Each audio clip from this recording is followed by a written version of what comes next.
Bonjour, bonsoir, c'est Xenox et du coup on se retrouve pour faire une nouvelle vidéo sur Dark Souls 3. Et ouais, c'est la première vidéo de la chaîne sur Dark Souls 3. Et je suis pas là pour rien, parce que vous savez très bien que... Enfin, je suis pas là pour rien. Et du coup vous savez très bien du coup que je fais des tutos sur Monster Hunter, mais du coup on va aussi faire un petit tuto sur Dark Souls. Et oui, et le 3 exactement, le 1 je suis en train de le faire, donc pour l'instant le 1 vous devrez attendre un bon moment avant que je fasse des vidéos dessus. En bref, et du coup on va parler des infusions d'armes que vous pouvez aussi mettre sur les boucliers, etc. On va parler de ça parce que c'est un milieu assez vaste, ou entre grands guillemets, donc du coup il faudrait que j'en parle. Alors de base, du coup, vous avez beaucoup d'infusions possibles. Alors je crois que je les ai pas toutes débloquées, non, mais j'en suis pas loin, déjà, c'est sûr et certain. Du coup, ce qu'on va faire, c'est que je vais parler de celles que je connais, s'il y en a que je n'ai pas, et s'il y en a que j'ai, je vais en parler de seulement. Alors pour commencer, la gemme lourde. On va commencer simplement. La gemme lourde augmente votre bonus d'attribut de force, mais enlève totalement votre bonus d'attribut de dextérité. Qu'est-ce que bonus d'attribut? En gros, plus vous avez de force, enfin du moins c'est ce qui marche avec la gemme lourde, hein. Plus votre stade de force est haute, plus vous ferez de dégâts avec l'arme. C'est le principe.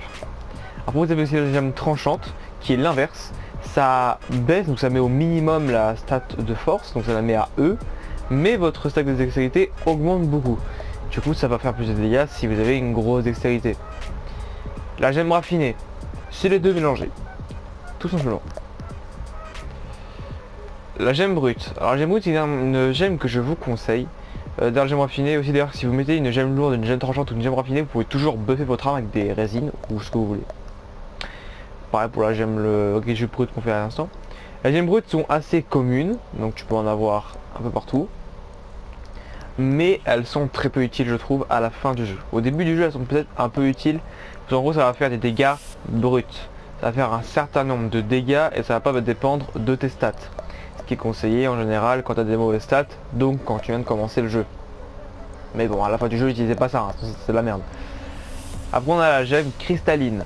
Rien à voir avec la bouteille d'eau, hein. Mais la gemme cristalline en fait fait que ça va baisser un peu les dégâts physiques et ça va faire des dégâts de magie. Mais ça sera des dégâts de magie par rapport à tes stats. Donc à ta stat d'intelligence vu que c'est de la sorcellerie. Donc ça va faire de la magie quoi. Donc l'arme fera des dégâts magiques. Donc bon à bien utiliser, il faudra avoir des bonnes stats pour voilà. Vous savez, si on regarde en bas, c'est marqué que on passe de la force, on passe de E à E, donc là on s'en fout. L'excellité on passe de C à D, c'est un peu moins. Mais on passe de en intelligence on passe de rien du tout à C, ce qui est quand même déjà pas mal. Ça après ça dépend des armes bien sûr. La gemme simple, c'est la même chose que la gemme cristalline, sauf que les dégâts de magie sont moins élevés. Et vous allez vous dire, bah, en fait c'est pas utile du coup. Et bah si au contraire, parce que cette gemme simple, c'est ce que j'ai sur mon bouclier. Pourquoi? Parce que c'est qu'en fait les gemmes simples, si vous avez une arme simple d'équiper sur vous, donc genre des gants, un bouclier, une épée, peu importe, si vous l'avez dans votre main, vous allez récupérer petit à petit votre barre de magie, la barre bleue, les PC. Vous récupérez exactement un point de magie toutes les 3 secondes, pour être plus précis. Ce qui est assez long si vous avez une grosse barre de magie et vous voulez tout récupérer, mais si vous avez 2 armes, ça peut aller plutôt vite. Après on a la gemme de feu, pas confondre avec la gemme du chaos. La gemme de feu, c'est comme la gemme brute, sauf que du coup vous allez avoir aucun bonus d'attribut. Mais par contre, votre arme fera des dégâts de feu. Donc par exemple, je passe de 60 plus 35 en dégâts physiques à 63 en dégâts physiques et 63 en feu, ce qui reste plutôt vrai. Sachant aussi que ça augmente la puissance de garde, donc c'est à dire que vous allez prendre moins de dégâts si vous montez sur la garde si vous utilisez une gemme de feu.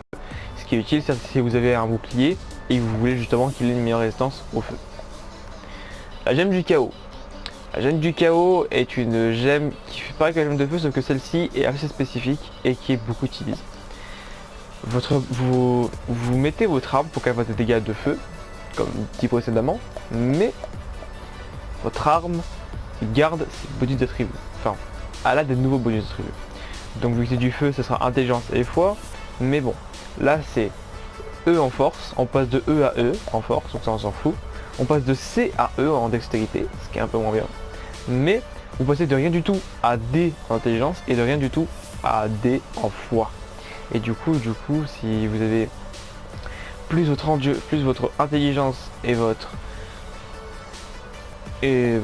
foi est haute, plus vous ferez de dégâts de feu, ce qui est quand même pas mal. La gemme de foudre. Alors la gemme de foudre c'est comme la gemme du chaos. C'est la même chose, sauf que du coup là c'est de la foudre. Et la foudre je vous dis que c'est efficace. Les gemmes de foudre sont assez rares. Vous pouvez en avoir, au pic du dragon ancien en farmant sur des mobs.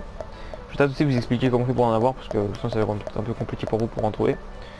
La gemme de foudre et du coup justement la gemme de foudre pour en avoir sur les dragons qu'il y a au pays dragon ancien, mais c'est assez rare.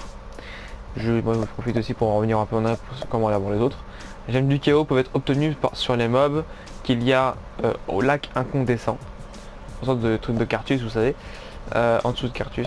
Et ben en fait vous avez des monstres qui vous tirent des boules de feu. Et ben vous pourrez les choper dessus. Mais c'est pas si rare que ça. Gemme de feu, vous en trouverez un peu partout. Gemme simple, de même. Gemmes cristalline, vous pourrez les farmer sur les érudits si je ne me trompe pas qu'il y a au Solotric, juste avant l'Autric justement. Les gemmes vous pouvez en trouver un peu partout. Gemme raffinée pareil, gemme tranchante pareil et gemme lourde pareil.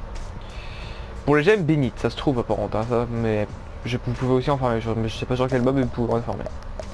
Les gemmes bénites par contre elles donnent en gros, elles permettent de faire des dégâts bénis. Alors ce n'est pas un élément. Donc en fait ça va réduire vos dégâts, mais ça va être utile en PVP. Pourquoi? Parce que les armes bénites font plus de dégâts sur les carcasses. Carcasse c'est ce que tu es quand tu fais par exemple la fin carcasse justement. Et du coup en conséquence, si vous faites du PVP, ça peut être plutôt pratique. Cependant du coup il faudra avoir une stat de foi plutôt honnête, et aussi du coup votre dextérité sera moins élevée, en bas de C à D. Pour finir, avec ce que j'ai, après du coup je vais vous dire le reste, mais ça sera bien sûr de tête hein, du coup parce que je sais pas le reste là tu vois. La gemme abyssale, alors c'est comme la gemme de feu qu'on a vu ici, ça enlève au bonus de tribu mais ça met des dégâts de ténèbres. Tout simplement. Mais les gemmes abyssales peuvent être trouvées un peu partout mais elles ne sont vraiment pas intéressantes. Du moins c'est ce que je trouve. Les gemmes empoisonnées, je crois que c'est une des gemmes les moins jouées du jeu. En gros ça met votre arme en poison, donc elle fait des dégâts de poison et implique du coup du poison. J'ai dit trois fois le mot poison en une seule phrase, ça fait bizarre. Mais en gros du coup vos bonus d'attributs restent à peu près les mêmes, même si les dégâts sont pas mal réduits. Mais par contre en conséquent vous gagnez du poison. Donc là du coup il faut que c'est une arme, bien sûr plus l'arme est lourde, plus elle affichera de poison ou de saignement, du coup on reviendra juste après. Ouais par contre là tu vois si je mets une gemme empoisonnée sur ma dague, je suis à 36. Si je vais sur un expert de l'autrique et la mets en poison, voilà, je suis à 98. Ça dépend juste de la lourdeur de l'arme. Parce que du coup une arme, une cette arme ne peut pas attaquer aussi vite qu'une autre arme. Voilà, après du coup je vais essayer de me confier un petit peu au reste. Donc là, je crois qu'en plus j'en ai quelques-unes qui sont améliorées en autre chose. Alors déjà on a la gemme de ténèbres, qui est celle que j'utilise. En gros, vous allez avoir des dégâts de ténèbres, comme la gemme abyssale, mais vous garderez vos bonus de tribu, comme la gemme du chaos. Donc là vous voyez je suis à C en force, alors de base je suis à D en force et C en dextérité, là je suis à C dans la force et la dextérité. Et aussi je suis en A, sachant que ça va jusqu'à S, hein, mais je suis en A bonus de tribu sur l'intelligence et la foi, ce qui est quand même du coup très intéressant. Pour après du coup nous avons la gemme, les gemmes sanglantes. Les gemmes sanglantes. Donc la gemme sanglante en gros c'est pareil que... c'est pas pareil, c'est pas exactement pareil que ça, mais je veux dire... En gros en fait c'est comme le poison. Vous savez, ça vous inflige du saignement pour faire des hémorragies donc, du coup. Mais plus l'arme est lourde, plus elle aura de saignement. C'est-à-dire qu'en fait là vous voyez je suis avec des double épées, je suis à 49 en saignement.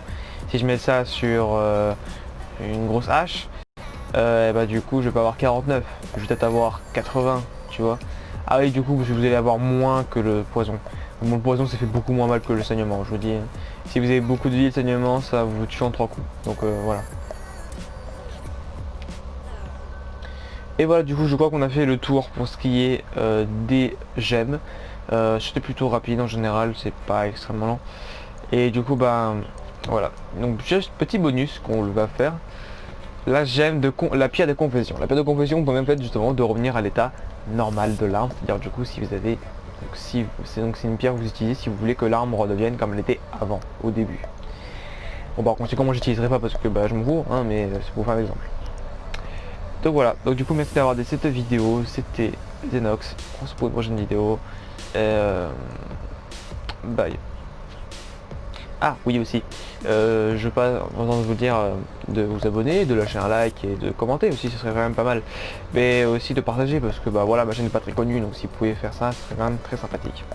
Et en passant aussi, je vais vous dire aussi quelques trucs qui s'est passé avant.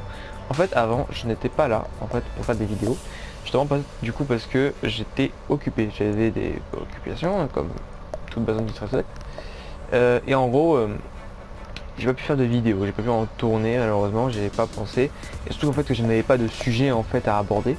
Donc du coup bah là maintenant j'en ai trouvé un et je vais faire des vidéos sur Dark Souls pour l'instant. Je vais faire un petit peu chacun, tu vois, un peu Dark Souls, un peu Monster Hunter, suivant si j'arrive à trouver une idée ou pas. Si je trouve une idée, je ferai une vidéo directement. Donc autant faire des vidéos, plusieurs vidéos dans la journée, au moins juste aller mettre en ligne quoi, vous savez. Bref. Du coup pour ça, ben je viens de dire autre chose. Hein. Du coup ben comme je l'ai dit, abonnez-vous, lâchez un like et commentez. Et tchuss.